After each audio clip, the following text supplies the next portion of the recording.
Vamos lá, pessoal, vamos dar continuidade aqui, é um tema muito importante, tá? Dentro desse estudo, agora eu quero tratar com vocês sobre o interesse do Ministério Público. É muito importante para quem deseja passar num concurso público de carreiras tribunais ou também para quem queira advogar na prática, conhecer quais são as funções de um juiz, os seus assessores, as funções do Ministério Público, da Defensoria Pública. A confusão nesse sentido atrapalha a advocacia, uma advocacia de qualidade. É uma realidade, né? Atrapalha muito uma advocacia de qualidade. Vamos juntos aqui, ó. Então, dentro desse cenário, tá? O que interessa para nós? Nas ações de direito de família, o Ministério Público sempre vai se manifestar. Então, no divórcio, na separação, na declaração de união estável, na dissolução de união estável, nas ações que envolvem o pátrio poder, a família, o Ministério Público sempre vai participar, ok? Sempre que eu for advogar num caso de direito de família, saiba que você tem que pedir a manifestação sob pena de nulidade do MP, do Ministério Público. Então, ação de alimentos, ação de execução de alimentos, para cobrar alimentos sob pena de prisão ou penhora, ação de exoneração de alimentos, quando eu quero pedir que exista uma sentença para que não paguem mais pensão alimentícia para o meu cliente, ele ou ela, tem que ter uma manifestação do MP. Ação de revisão de alimentos para aumentar ou diminuir, divórcio, separação, união estável, adoção, né, que desconstitua o pátrio poder. Envolveu menor, envolveu incapaz, tem que ter a manifestação do MP. Ação de interdição, envolve incapaz, tem que ter a manifestação do MP. Índio, tem que ter a manifestação também. Ou seja, eu preciso tomar cuidado, sob pena de nulidade. Para nós nos interessa muito as ações coletivas, direito do consumidor também, muitas vezes a importância de pedir, existem algumas teses, não existe um reconhecimento pacificado, mas existem algumas teses de nulidade, tomar cuidado também. Outro ponto também importante, o uso capião. Por mais que tenha, assim, já alguns regulamentos nesse sentido, a falta de manifestação do MP muitas vezes gera dificuldade de você conseguir registrar a sentença de uso capião, que é a forma originária, no cartório de imóveis. Então, cuidado, tá? É muito importante na atividade prática a atuação do MP.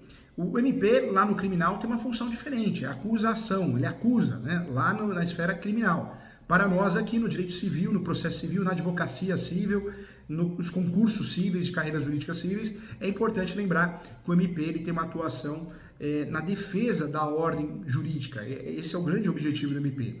Então, de fato, o MP ele atua na defesa da ordem jurídica, do regime democrático também e dos interesses e direitos sociais individuais e indisponíveis. Essa é a principal função do MP.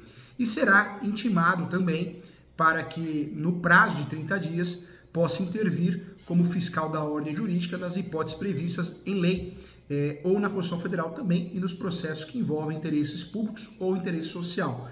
E eu já falei aqui, interesse de incapaz, litígios coletivos pela posse de terra rural ou urbana, também é a atuação do MP, e a participação da Fazenda Pública também não configura por si só hipótese de intervenção do MP, tá? Fazenda Pública não tem nada a ver. Fazenda Pública são advogados da União, do Estado, do município, Fazenda Pública. Então, é outra situação. Não adianta achar, mas eu pedi para se manifestar, a gente pediu intimação da Fazenda, resolveu o problema. MP, ok? O Código de Processo Civil Brasileiro, ele alterou substancialmente a antiga regra do artigo 188 do Código de Processo Civil de 73, em relação a prazo em dobro. Acho que é o principal ponto aqui da nossa aula, é o principal tema, né? O prazo era em dobro e também para recorrer era em dobro e em quádruplo para contestar. Então nós tínhamos uma regra que o prazo para o MP era em dobro para recorrer e para contestar ele era em quádruplo para contestar. O CPC atual vem e traz uma inovação em relação a isso, com base no princípio da celeridade, economia processual, cooperação, prevendo que o Ministério Público gozará de prazo em dobro para manifestar-se nos autos e que terá início a partir de sua intimação pessoal, salvo quando a lei estabelecer de forma expressa prazo próprio, conforme o 188 de 2015. Então tivemos uma alteração nesse sentido. Prazo em dobro continua, mas não mais quádruplo, é um exagero, né, na minha opinião. Por fim, estabelece o 181 do Código de Processo Civil que o membro do Ministério Público será cível e também regressivamente responsável quando agir com dolo ou fraude no exercício de suas funções. É um ponto importante também.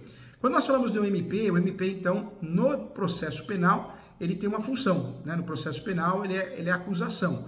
Aqui, para nós, o cível, ele cria a proteção. A ideia é proteger, de fato, o menor, o incapaz. Então, essa é a grande função do Ministério Público, né? No direito civil. Existe uma função diferente aqui. É importante lembrar que o Ministério Público, ele é uma instituição, é considerado uma instituição. Então, esse é o conceito do Ministério Público, uma instituição. Nós temos, cada estado tem o seu Ministério Público. Então, o Ministério Público do Estado de São Paulo, o Ministério Público do Estado do Rio de Janeiro, o Ministério Público da Bahia. O Ministério Público que tem as suas instâncias também, no estado, de cada estado, que tem como objetivo defender também os direitos dos cidadãos e os interesses da sociedade, bem como promover também a ação penal pública. Nós temos uma chefia, né? E a chefia do MP é o Procurador-Geral de Justiça. Então nós temos essa chefia em relação à representatividade do MP. Quando nós falamos do MP, nós temos então, os membros são notórios, são considerados notórios. Quando nós falamos da atuação do MP, atualmente nós temos mais de 1.900 membros no MP, isso só no estado, quando nós falamos do estado de São Paulo, 1.900 membros no MP, e o MP de São Paulo é a maior unidade, né, do Ministério Público do país. Ela é ampliada, né, a atuação é realizada por meio de seus órgãos de execução. Então, e esses órgãos de execução são conhecidos, né, o JAECO, que é contra a organização crime organizado, tem o GDEC, crime contra delitos econômicos, tem o GEGAP, que é contra crimes ambientais, tem também o GESP, que é saúde pública, tem o GEDUC, que é educação, fica ali em cima da educação, o GAEMA, meio ambiente. Então nós temos aí essas divisões interessantes e importantes também. Quando nós falamos de MP, então, é importante você saber a atuação do MP dentro desse cenário. Isso é muito importante para que você consiga, de fato, organizar suas ideias, tá? O Ministério Público, ele tem as suas divisões, ele tem também as suas competências, e essas competências devem ser conhecidas para que você possa, de fato, compreender como que funciona, tá bom? Dentro desse cenário, o que eu quero trazer para você também é importante também. Quando nós falamos do MP, o fiscal da lei, isso no direito de família, é muito comum, nós temos que pedir manifestação. Nas ações imobiliárias, é muito interessante lembrar, sim, da atuação do MP na ação de uso capião, também dando as suas manifestações. Existem discussões se é obrigatório ou não, hoje existe. Mas o MP também pode promover também uma atuação na esfera extrajudicial, tá? Não só na judicial. O Ministério Público possui uma série de instrumentos importantes para a proteção da sociedade fora dos tribunais. Audiência pública, reuniões, procedimentos preparatórios, inquérito civil, procedimento criminal, mas investigativo, chamado DPIC, PIC, né? Recomendações também, termo de ajustamento de conduta, o tão conhecido TAC. Então nós temos funções importantes também no cenário extrajudicial na atuação do MP, tá bom? Vamos lá, dentro desse cenário eu quero trazer para você a atuação da Defensoria Pública. Não vamos confundir justiça gratuita com Defensoria Pública. A Defensoria Pública, ela de fato é constituída em cada estado, deveria, né, em todos os estados, e quem passa no concurso público é advogado do estado, e advoga para a sociedade que não tem condições, sociedade carente. Você que quer aprender muito a advogar, o que você pode fazer? Fazer inscrição, quando sai a inscrição, o edital, para você atuar como advogado. Isso é pela OAB, um convênio com a OAB que a Defensoria Pública tem em vários estados, e você recebe casos da Defensoria Pública para resolver como advogado, só que você não vai receber do cliente, você vai receber ao final do processo, né? Então é um convênio com a Defensoria Pública, isso é muito interessante. A Defensoria Pública, então, são advogados do Estado que são utilizados para defender aqueles que de fato não têm condições de pagar um advogado, uma advogada particular. A Defensoria Pública, gente, ela exercerá a orientação jurídica, a promoção, sim, dos direitos humanos e a defesa dos direitos individuais e coletivos dos necessitados, em todos os graus, tá? Primeiro, segundo e terceiro grau, de forma integral e gratuita. A Defensoria Pública, gente, também ela goza de prazo em dobro para todos os atos e as suas manifestações processuais, regra que se aplica também aos escritórios de prática jurídica das faculdades de direito, também é um ponto importante, hein?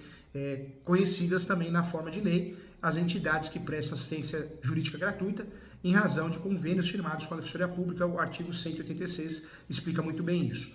A regra do prazo em dobro se aplica à Defensoria Pública, ao Ministério Público e aos advogados públicos também, tá? Então é importante saber.